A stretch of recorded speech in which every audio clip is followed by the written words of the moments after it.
Fala, leitores da Bíblia, graça e paz, tudo bem com vocês? Hoje vamos ler Ezequiel 31, 32 e 33. Esta sessão sobre as profecias do Senhor contra as nações vai terminar no capítulo 32 e o 33 vai iniciar uma nova sessão onde Deus fala sobre promessas de Deus para o seu povo. Então vamos ler 31 e 32, que encerrarão essa etapa, e o 33, que vai iniciar uma nova etapa. Vamos então à leitura de Ezequiel capítulo 31. No 11º ano, no terceiro mês, no primeiro dia do mês, a palavra do Senhor veio a mim, dizendo: Filho do homem, diga ao faraó, rei do Egito, e à multidão do seu povo: a quem você é semelhante em sua grandeza? Eis que a Síria era um cedro no Líbano, de lindos ramos, de sombrosa folhagem e de grande estatura, cujo topo chegava até as nuvens. As águas o fizeram crescer, as fontes do abismo o fortaleceram, fazendo crescer as suas torrentes no lugar em que ele estava plantado, e enviando os seus ribeiros para todas as árvores do campo. Cresceu mais do que todas as árvores do campo. Os seus galhos se multiplicaram e os seus ramos se alongaram por causa das muitas águas durante o seu crescimento.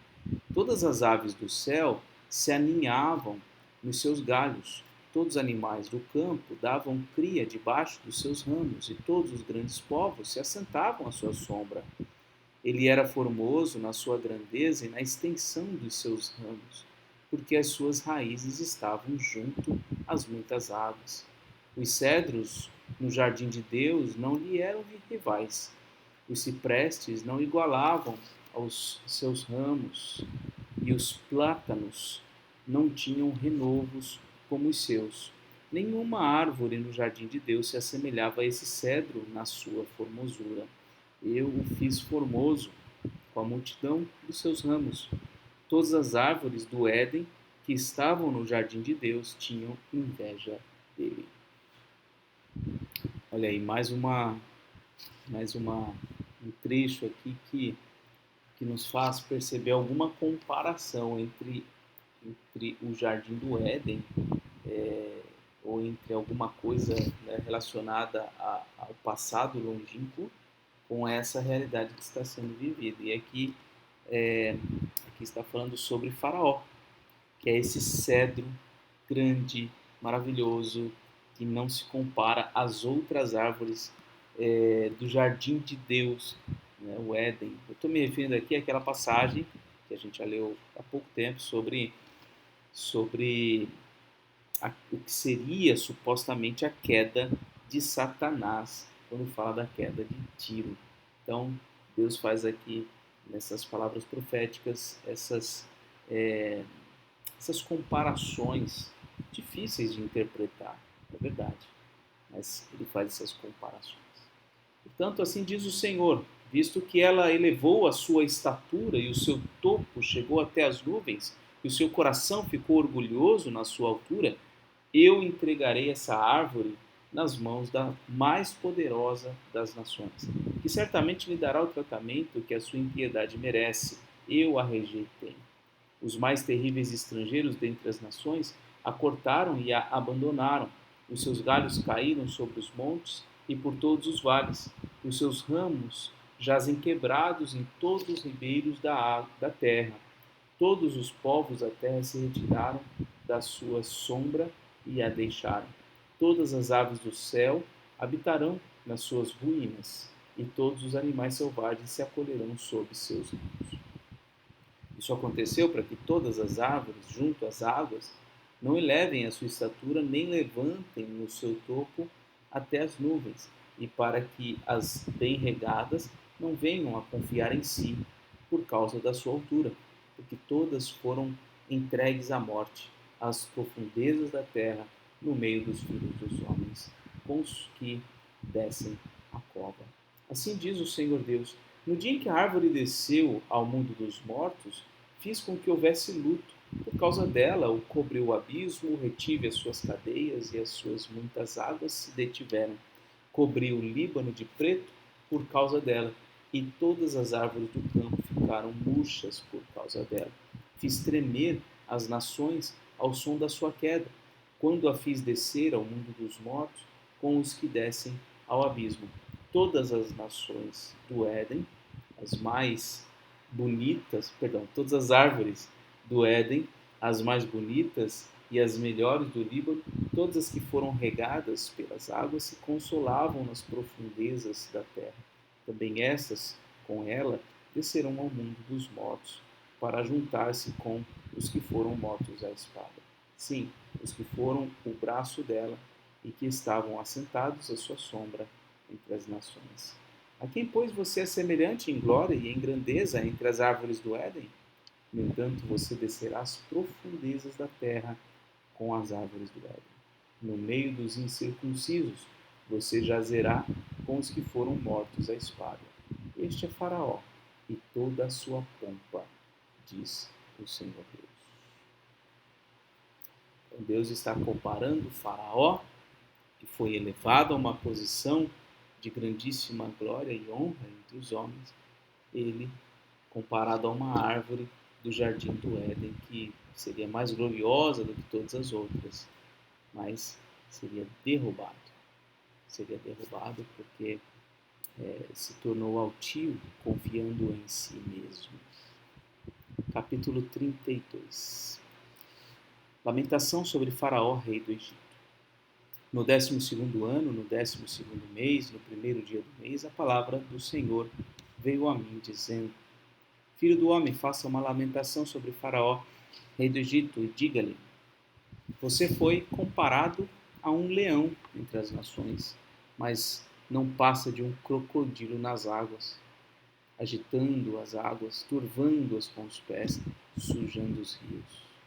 Assim diz o Senhor Deus: Estenderei sobre você a minha rede no meio de muitos povos, que o puxarão para fora da minha rede.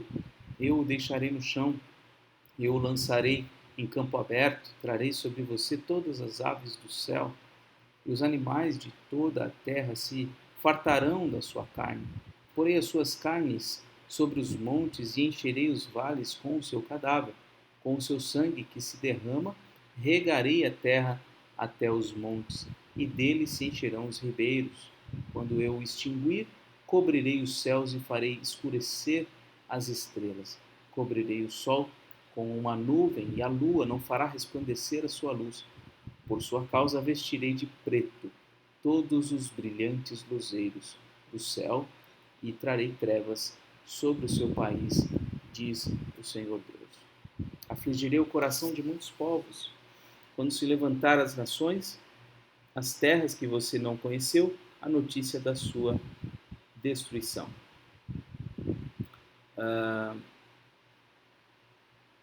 Acho que eu li correto, né? Afligirei o coração de muitos povos quando se levar as nações, as terras que você não conheceu, a notícia da sua destruição.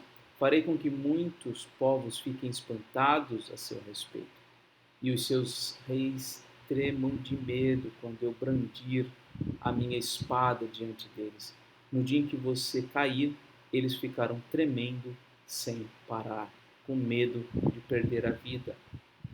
Pois assim diz o Senhor Deus: a espada do rei da Babilônia virá contra você. Farei com que a multidão do seu povo caia a espada de valentes guerreiros, que são todos os mais terríveis das nações. Eles acabarão com o orgulho do Egito, e todo o seu povo será destruído. Destruirei todos os seus animais junto às muitas águas, que nunca mais serão turvadas por pés humanos ou por cascos de animais. Então farei assentar as suas águas e farei correr os seus rios como azeite, diz o Senhor Deus. Quando eu tornar o Egito em desolação e a terra for destituída de tudo o que a enchia, e quando eu destruir todos os que nela habitam, então saberão que eu sou o Senhor. Então, esta é a lamentação que se fará, que farão as filhas das nações sobre o Egito, e todo o seu povo se lamentará, diz o Senhor Deus. No 12º ano, aos 15 dias do primeiro mês, a palavra do Senhor veio a mim dizendo: Filho do homem, pranteie sobre a multidão do Egito e faça descer ela e as filhas das nações poderosas às profundezas da terra juntamente com os que descem a cova. Diga o seguinte: você pensa que supera os outros em beleza? Pois agora desça e deite-se com os incircuncisos.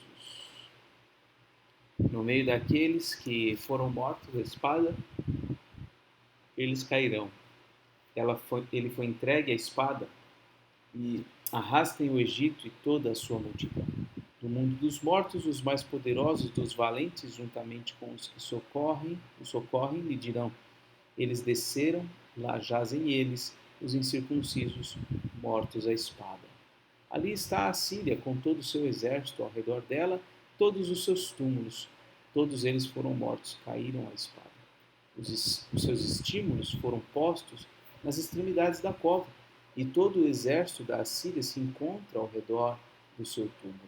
Foram mortos, caíram à espada todos esses que tinham causado espanto na terra dos viventes. Ali está Elão, com todo o seu exército, ao seu redor ou ao redor do seu túmulo. Isso. Ali está Elão com todo o seu exército ao redor do seu túmulo. Todos foram mortos, caíram à espada. Desceram incircuncisos às profundezas da terra, esses que causaram terror na terra dos viventes. Levaram a sua vergonha com os que descem a cova. No meio dos mortos, lhe puseram um leito entre todo o seu exército. Ao redor dele estão os seus túmulos. Todos esses incircuncisos foram mortos à espada, porque causaram terror na terra dos viventes e levaram a sua vergonha com os que desceram à cova. Foram postos no meio dos que foram mortos.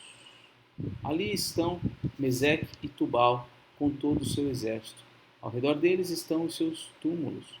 Todos eles são incircuncisos e foram mortos à espada, porque causaram terror na terra dos viventes. E estão com os valentes dos tempos antigos, que dentre os incircuncisos foram mortos e desceram ao mundo dos mortos, com as suas próprias armas de guerra e com a espada debaixo da cabeça. A iniquidade deles está sobre os seus ossos, porque eram o terror dos heróis da terra dos viventes. Também você, Egito, será quebrado no meio dos incircuncisos e jazerá com os que foram mortos à espada.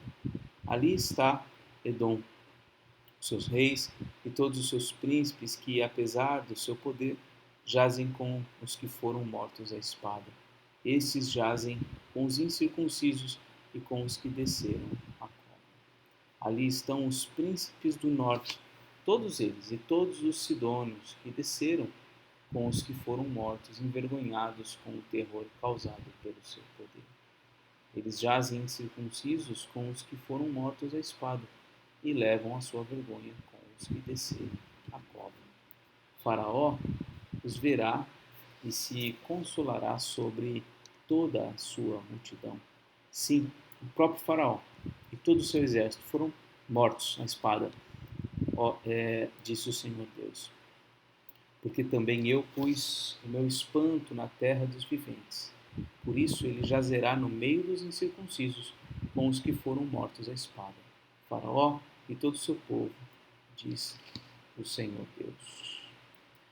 Então, até aqui, desde o capítulo 23 ou 24 até o capítulo 32, nós temos aqui profecias profecias contra as nações pagãs, do 25 até o 32. Agora, do 33 até o 37, a gente vai ver promessas de Deus ao seu povo. A palavra do Senhor veio a mim, dizendo: Filho do homem, fale com os filhos de seu povo e diga-lhes: quando eu fizer vir um exército inimigo sobre a terra, se o povo dessa terra escolher um homem do meio deles e o constituir por seu atalaia, e se, ao ver que o inimigo se aproxima, esse atalaia tocar a trombeta e avisar o povo, Então aquele que ouvir o som da trombeta e não se der por avisado, se o inimigo vier e o abater, esse será responsável pela sua própria morte. Ele ouviu o som da trombeta e não se deu por avisado, será responsável por sua própria morte. Se ele tivesse dado atenção ao aviso, salvaria a sua vida. Mas se o atalaia vir que vem o inimigo e não tocar a trombeta e o povo não for avisado, se o inimigo vier e abater um deles, este foi abatido na sua maldade. Mas quem será responsável pela morte dele é o atalaia. Atalaia é a função de um homem que fica vigiando, como se estivesse de guarda em uma determinada posição em que ele pudesse visualizar qualquer aproximação inimiga. Esse é o atalaia. E a função dele é visualizar a aproximação dos inimigos e tocar uma trombeta avisando o povo da cidade para que pudesse se proteger. Então, é uma mensagem de Deus para o seu próprio povo, o povo de Israel. Ele fala, quando eu fizer vir um exército inimigo sobre uma terra, se o povo dessa terra escolher um homem no meio deles e constituir por seu atalaia, etc, etc. Então, está só supondo, né? Se numa cidade qualquer, esse atalaia tocar a trombeta e o povo, alguém do povo não se der por avisado e não fugir, a culpa é dele, a morte recairá sobre ele. A culpa da morte recairá sobre ele próprio. Agora, se o atalaia negligenciar sua função e não avisar, não tocar a trombeta, a mesma coisa vai acontecer, né? O inimigo vai vir, vai matar aquele povo, mas a culpa daquela morte será do atalaia. O responsável por aquela morte será o atalaia. Essa expressão aqui, ó, este foi abatido na sua maldade, quer dizer, a pessoa que morreu, ela, mesmo não tendo sido avisada, ela morreu, né, na sua maldade. Mas a responsabilidade da sua morte foi do atalaia que não avisou. Quanto a você, filho do homem, eu o constituí por atalaia sobre a casa de Israel. Portanto, você ouvirá a palavra da minha boca e lhes dará aviso da minha parte. Se eu disser ao ímpio que ele certamente morrerá e você não falar, para advertir o ímpio do seu mau caminho, esse ímpio morrerá na sua maldade. Mas você será o responsável pela morte dele. Mas se você falar ao ímpio para o avisar do seu mau caminho, para que dele se converta e ele não se converter do seu caminho, esse ímpio morrerá também na sua maldade, mas você terá salvo a sua vida. Então, Deus está usando essa ilustração para se referir à função do próprio profeta. O profeta é um atalaia, é alguém que toma conhecimento do perigo chegando. Deus fala com ele sobre a sua ira, sobre o que ele vai fazer em relação ao seu povo se o seu povo não se converter. E se ele não comunicar a palavra de Deus, né, a ira de Deus ao povo que vive em pecado, o povo vai ser condenado, vai ser subvertido, mas a responsabilidade será do atalaia que não deu o recado, né? Agora, se ele deu o recado e o povo não se arrependeu diante de Deus, eles vão morrer na sua maldade também, né? Mas ele terá salvo a sua vida. Não sei se eu confundi alguma coisa, mas acho que ficou claro aí a explicação. Filho do homem, diga à casa de Israel, vocês dizem, visto que as nossas transgressões, os nossos pecados estão sobre nós e nós desfalecemos por causa deles, como poderemos viver?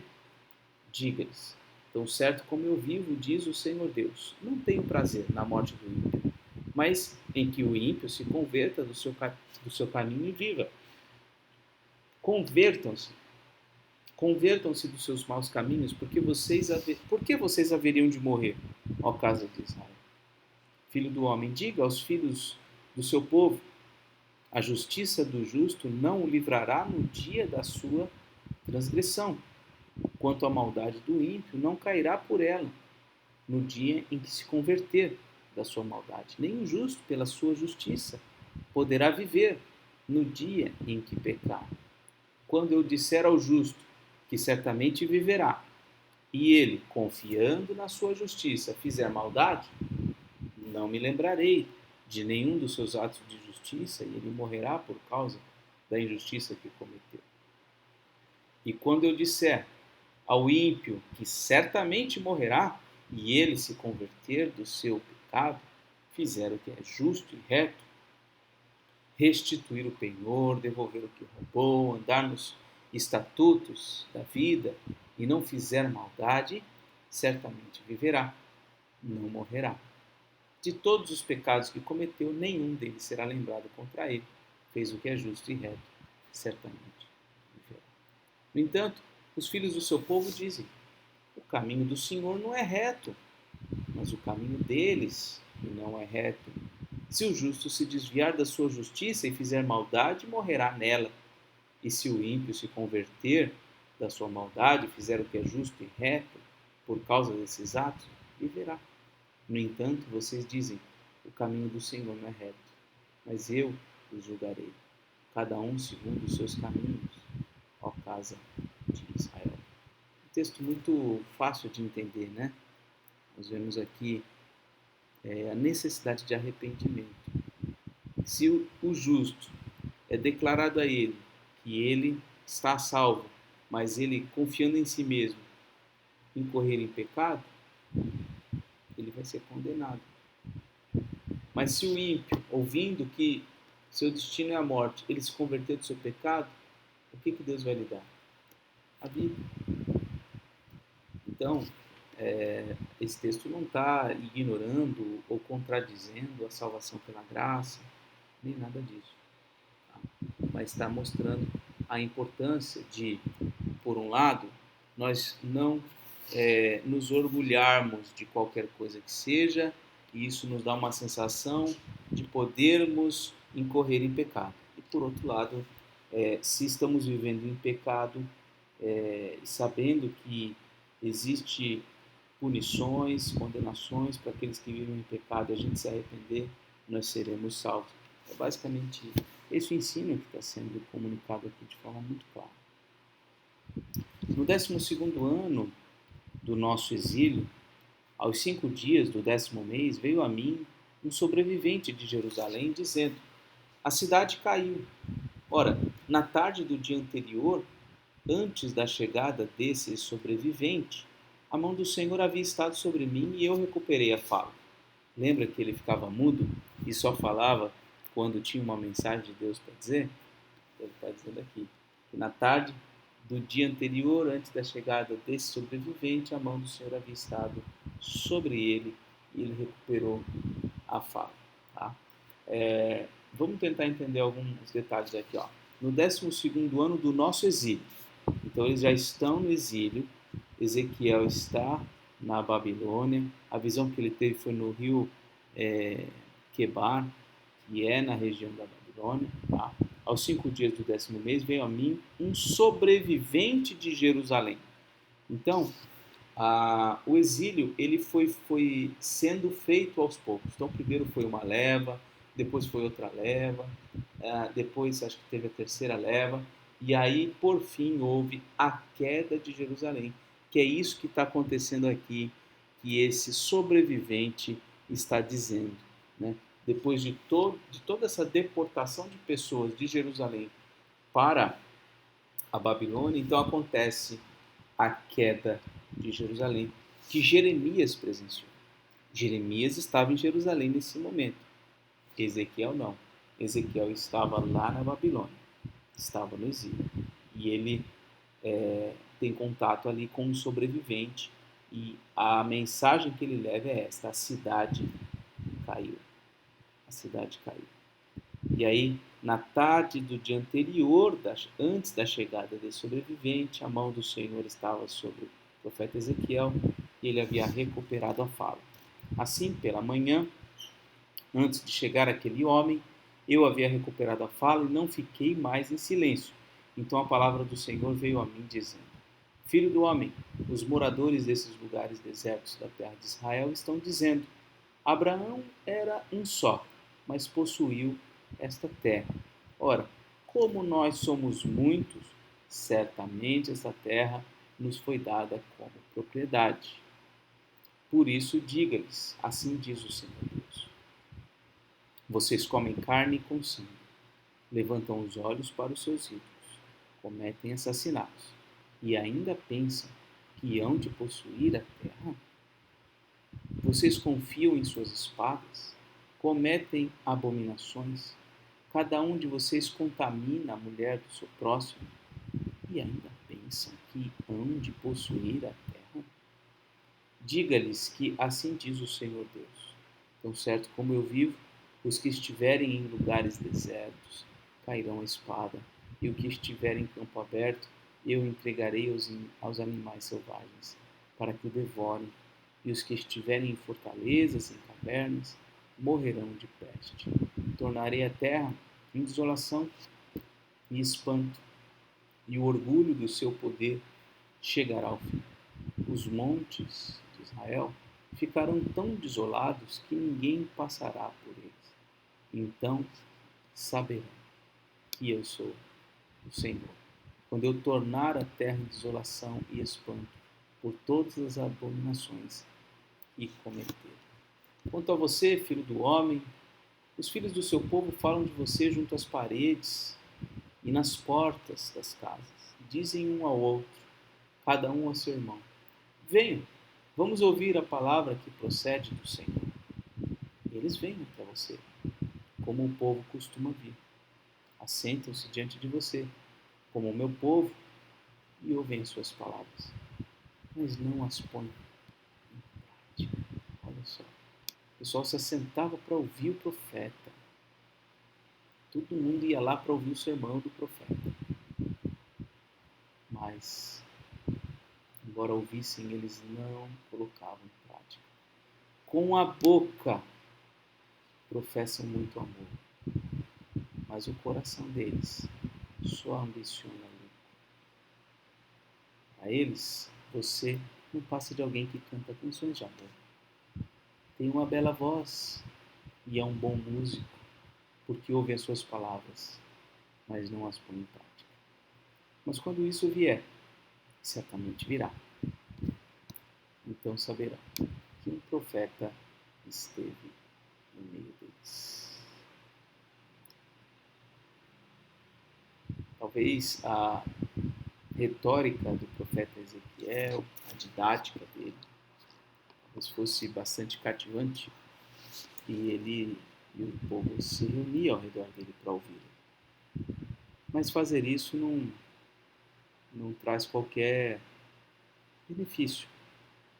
O benefício de ouvir a voz do profeta é colocar em prática.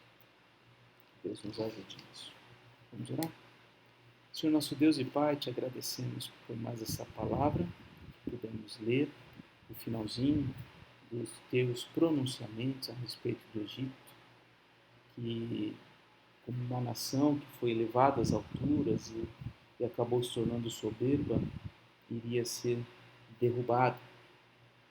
E vimos também agora esse início de capítulo, esse início de uma nova sessão falando sobre Jerusalém, sobre a queda em Jerusalém, de Jerusalém, e a necessidade do povo dar ouvidos à palavra profética, à tua santa palavra, e se arrepender. E o papel tão importante do profeta, a gente viu no início desse capítulo, que é de comunicar a palavra, comunicar a verdade, e os riscos de não cumprir a tua vontade, de não fazer o teu bem. Então, ó Deus, dá-nos ouvidos e corações dispostos para ouvirmos a tua palavra e realmente nos arrependermos e colocarmos em prática as coisas que temos aprendido. Que o Senhor nos ajude em tudo, Pai. Somos terrivelmente falhos, somos inclinados para o mal, somos tardios em resolver as coisas na nossa vida e ajustá-las para que se conformem ao teu querer. Nos perdoa, Pai. Nos auxilia, Senhor. Dá-nos cada vez maior amor, apreço e compreensão da tua palavra. Assim oramos em nome de Jesus. Muito bem, essa foi a leitura de hoje. Um forte abraço e até mais, se Deus quiser.